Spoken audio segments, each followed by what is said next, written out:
Salut, je m'appelle Linda. Je te raconte cette histoire parce que, là, maintenant, tout de suite, c'est la seule possibilité que j'ai de parler. J'ai ruiné mon mariage et j'ai perdu ma famille à cause de mes mauvaises décisions.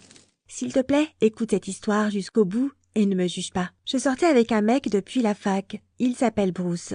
Et il est tout simplement génial. Il m'a immédiatement fait comprendre qu'il avait de sérieuses intentions pour nous deux et qu'être en couple avec moi n'était pas juste une phase qu'il traversait. Il m'a présenté à sa famille. J'adorais passer du temps avec eux. Il y avait toujours une atmosphère de bienveillance et de joie dans leur maison. Les parents de Bruce aimaient prendre soin de moi et s'intéressaient à ma vie. Et son jeune frère, Jack, a toujours su me faire rire. J'avais l'impression qu'ils étaient la famille qui me manquait dans la vie. Ma relation avec mes parents a toujours été difficile. Je ne sais pas pourquoi. Je n'ai jamais été une enfant difficile, mais j'ai toujours eu l'impression que mes parents en avaient assez de moi et voulaient que je parte le plus vite possible. Et j'ai rapidement eu l'occasion de le faire. Juste après l'université, Bruce m'a demandé en mariage. Et j'ai été incroyablement heureuse de lui répondre oui. Nous avions prévu de nous marier 6 mois plus tard, et j'avais tellement hâte d'être au plus beau jour de ma vie. Nous passions beaucoup de temps dans l'agitation et la préparation de notre mariage. Et à un moment donné, j'ai commencé à remarquer des choses étranges qui se produisaient au niveau du comportement du frère de mon fiancé. Il avait changé, il avait l'air triste. En plus de cela, j'ai réalisé qu'il essayait de me dire quelque chose, mais qu'il n'osait pas. Un jour, Jacques m'aidait à faire mes courses et c'est là que j'ai finalement compris. Il a commencé à parler de ma relation avec son frère et m'a dit qu'il était très jaloux de lui parce qu'il avait eu la chance de trouver une fille aussi bien. C'était un beau compliment, mais il y avait plus que cela. J'ai réalisé que Jacques ressentait quelque chose pour moi et je me suis sentie très mal à l'aise. Cela a duré plusieurs mois. De temps en temps, il recommençait cette conversation. Et à un moment donné, j'ai réalisé qu'il était en fait amoureux de moi. En fait, j'avais beaucoup de peine pour Jacques, parce que mon cœur appartenait à Bruce et je ne pouvais rien y faire. Mais les choses ont vite pris une autre tournure. Tout cela s'est passé à la soirée d'anniversaire de Jacques. Tout le monde s'amusait et dansait. Ce jour-là, Jacques a trouvé le courage de tout me dire sans prendre de pincettes. Il m'a dit qu'il m'aimait et qu'il ne voulait pas que j'épouse son frère, parce qu'alors sa vie perdrait tout son sens.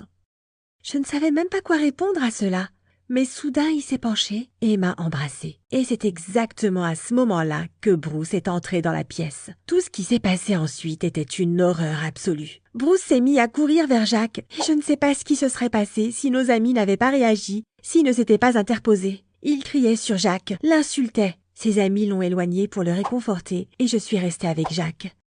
Je me suis sentie désolée pour lui. Je ne m'attendais pas à ce que cela arrive et je n'avais jamais imaginé cette colère de la part de mon fiancé. Pendant les 3 années de notre relation, je ne l'avais jamais vu comme ça. Après cela, j'ai tout expliqué à Bruce et je lui ai dit que c'était un accident réel et qu'il ne devait pas s'inquiéter. Tout allait bien entre nous, mais l'équilibre était rompu et beaucoup de choses sont arrivées. Nous avons continué à préparer le mariage, mais je ne pouvais pas m'empêcher d'être contrariée par le fait que Bruce pouvait être si fâché contre son propre frère. Il avait peut-être une raison, mais ils étaient de la même famille, et ils auraient pu en parler paisiblement. Mais Bruce ne voulait rien avoir à faire avec son frère. Plus encore, il m'a interdit de communiquer avec lui, mais je n'allais pas l'écouter. Oui, Jacques a mal agi, mais on ne peut pas lui reprocher d'être tombé amoureux de moi. Les sentiments ne se contrôlent pas. En plus, j'avais de la peine pour Jacques. Après ce qui s'est passé, il s'est disputé non seulement avec son frère, mais aussi avec ses parents.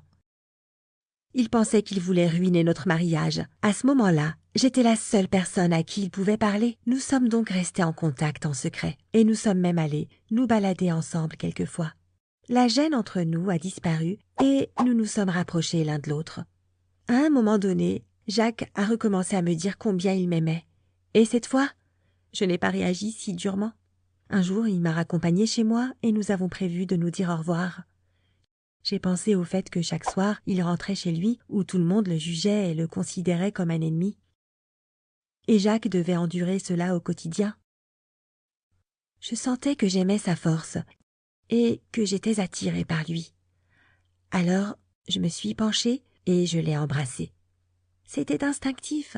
Je voyais Jacques non seulement comme le frère rigolo de mon petit ami, mais aussi comme une personnalité forte et sensuelle. Comparé à lui, Bruce ressemblait à un tracteur qui démontait tout sur son passage et ne ressentait aucune émotion. C'est ainsi que Jacques et moi avons commencé à nous fréquenter. Bien sûr, nous le faisions en cachette. J'avais même peur d'imaginer ce que Bruce ferait s'il découvrait ce que nous faisions dans son dos. Mais j'ai oublié tous mes soucis et je me suis complètement abandonnée à ce nouveau sentiment d'amour, au point que j'en ai presque oublié mes 3 ans de relation avec Bruce. Mais le jour du mariage approchait à grands pas et au cours de ce mois de romance avec Jacques, j'ai réalisé que je ne voulais pas épouser son frère aîné. La conversation qui allait immanquablement s'ensuivre était donc inévitable. Je m'attendais à tout de la part de Bruce. Dans ma tête, il allait détruire la maison et tout ce qui lui tombait sous la main. Mais cela s'est avéré beaucoup plus facile. Je suppose que c'est parce que nous nous étions lassés l'un de l'autre.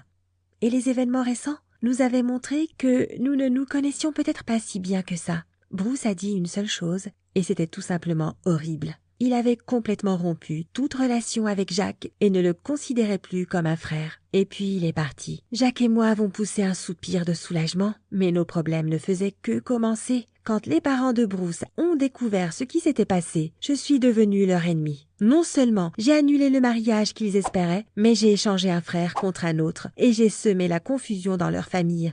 J'étais juste honnête et je suivais ce que mon cœur me disait de faire. Mais ils n'ont pas été les seuls à me tourner le dos. Ma mère et mon père étaient furieux quand je leur ai dit que le mariage n'allait pas avoir lieu. Ils comptaient se débarrasser de moi et le fait que j'ai échangé un type génial et mature contre son petit frère qui était détesté par toute sa famille les a vraiment énervés. Même mes amis n'ont pas soutenu ma décision. À leurs yeux, je n'étais qu'une fille frivole qui avait trompé son fiancé avec la première personne qu'elle avait rencontrée.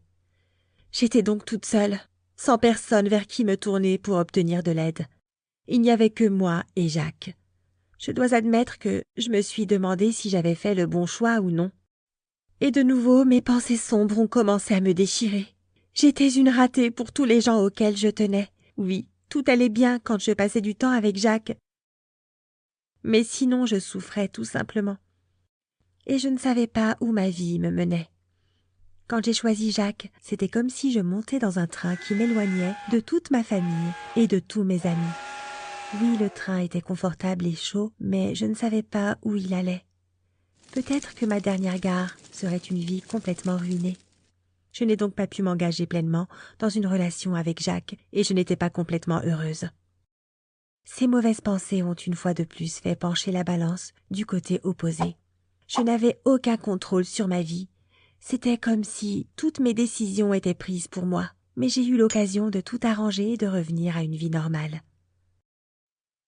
Un jour, Bruce m'a envoyé un texto pour me dire qu'il lui restait quelques-unes de mes affaires et que je pouvais venir les chercher si je le voulais. Je suis donc allée chez lui et j'ai vu l'horreur dans laquelle il vivait. C'était un vrai bazar, avec des ordures et des bouteilles par terre. Et Bruce avait l'air très différent. Il avait la peau pâle et des poches sous les yeux. Il était clairement déprimé et il essayait de gérer sa tristesse en s'abandonnant à l'alcool. C'était sordide. Il avait clairement besoin d'aide, mais il ne voulait se tourner vers personne parce qu'il était gêné par le fait que sa fiancée soit partie avec son frère. Je ne pouvais pas le laisser gâcher sa vie. Il avait tellement de projets et d'ambitions. Et maintenant, il était juste coincé dans une profonde dépression. Quand je suis partie, je lui ai dit qu'il pouvait toujours m'appeler s'il avait besoin d'aide. Et c'est ce qu'il a fait. Nous nous sommes appelés tous les soirs et j'ai commencé à remarquer qu'il allait mieux. L'ancien Bruce a commencé à sortir de ce trou et j'ai vite remarqué que c'était le même gars dont j'étais tombée amoureuse il y a 3 ans. Un jour, j'étais à un rencard avec Jacques et mon téléphone a sonné. C'était Bruce. Et mon petit ami l'a remarqué et a commencé à me poser des questions. Il me poussait à lui donner des réponses et je lui ai dit que je parlais parfois à Bruce. Puis Jacques est devenu nerveux et m'a crié dessus. Je voulais lui dire que j'étais confuse et que j'essayais juste de suivre mon cœur.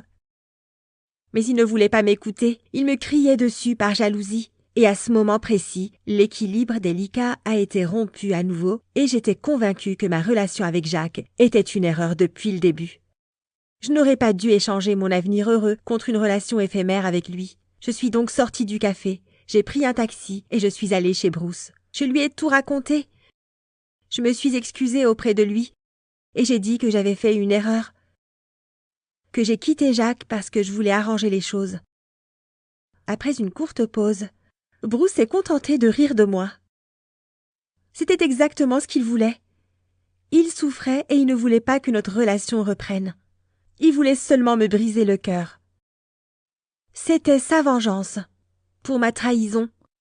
Alors une fois son but atteint, il n'avait plus besoin de moi. Je suis seule maintenant, toute seule. J'ai tout perdu. Je n'ai plus de proches, plus d'amis, plus de famille pour me soutenir.